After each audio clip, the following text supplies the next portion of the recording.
Mr. Murphy to the left, please.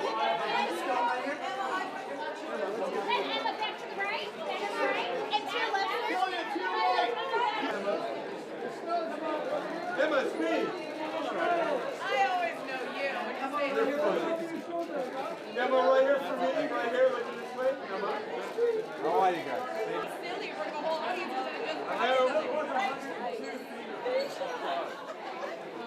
Emma. Mark, what's happening? Directors who really have a world that they create around them, that are daring, that know how to work with actors, and or if not, know how to create an environment that lets us feel safe and free in. Exacting directors, loose directors. I gotten to work with so many different ones, and the ones that are just the most inspired are the ones who just have their own voice, and Yorgos is one of them. Straight ahead, darling. And Greta, may I as well? Greta, right here. Greta, straight ahead, please. Greta on the left. Greta. Greta back here. Greta, look at me. Greta on the left.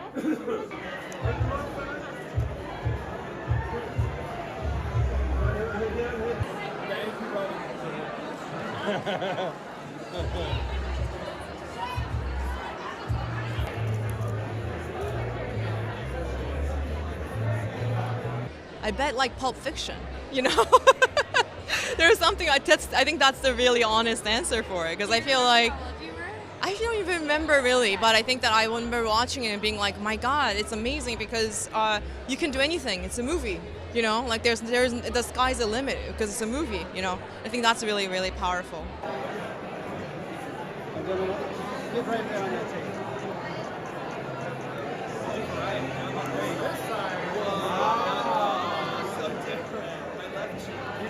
I know. I'm excited. Straight forward. There you go. Look right straight ahead, please, on the left.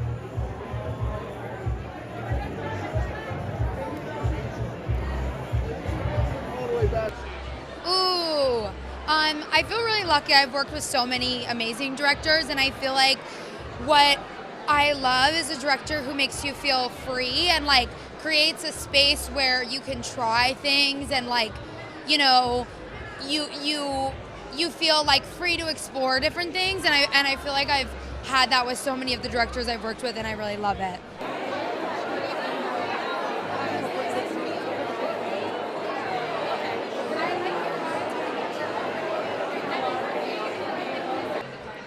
I definitely have. I feel like I was talking about, I forget who I was saying this to, but I was like, it looks like the hardest job in the world. And so I'm sort of like, I want to torture myself with that for sure. But like, I think it's so incredible. Like directors really like craft something from beginning, middle to end, and they see it through. So I think that would be so satisfying to do. Right there on the mark, darling.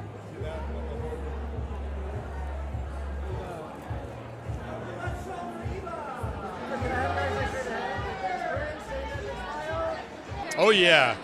I've got too many people in my life who would kill me if I did not keep my ego in check. Yeah. Also sort of like, I'm deeply insecure, so I keep my own ego in check generally.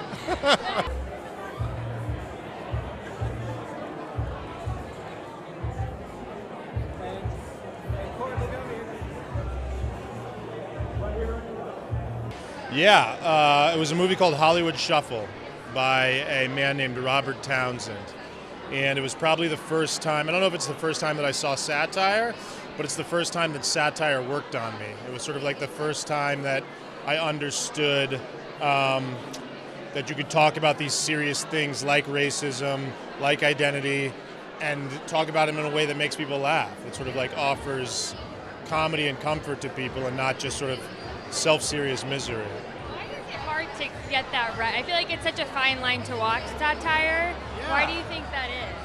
I think a lot of people are afraid of it, you know? I think that people are afraid to feel that they're being glib. I think that a lot of people are afraid that, you know, to talk about serious subjects in a way that's not serious sort of does a disservice to what you're talking about. I think people are afraid of that. And I also think that the world is so insane nowadays that it's hard to sort of satirize it a lot of the time, you know? Like I think that after Trump, it's like a presidential satire. Does that even work anymore? I have no idea, but I just think that, you know, I'm happy that people are still trying it because it's still one of my favorite genres of thing. Yeah.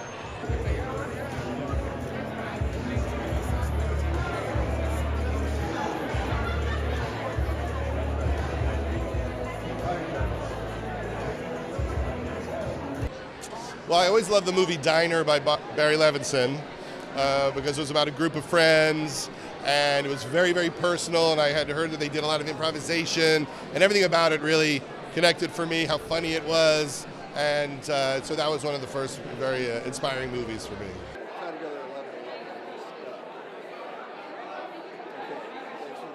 Every movie's different. It's just what's the story, who are the actors, and you know, I just think the luck in any filmmaker's career happens when the work that occurs to you is good, honest, sincere work in a movie you yourself would want to see, happens to occur to enough other people to kind of keep your career going.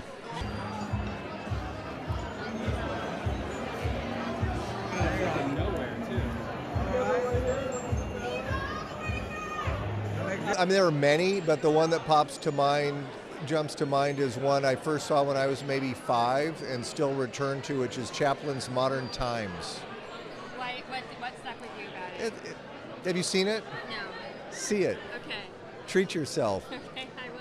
And it's extraordinary when you have a movie in your life that you return to at different periods, and it's always fresh, and it's kind of a measuring stick. And there are certain parts you grow into and grow out of and then grow into again, and Chaplin is like that for me a lot.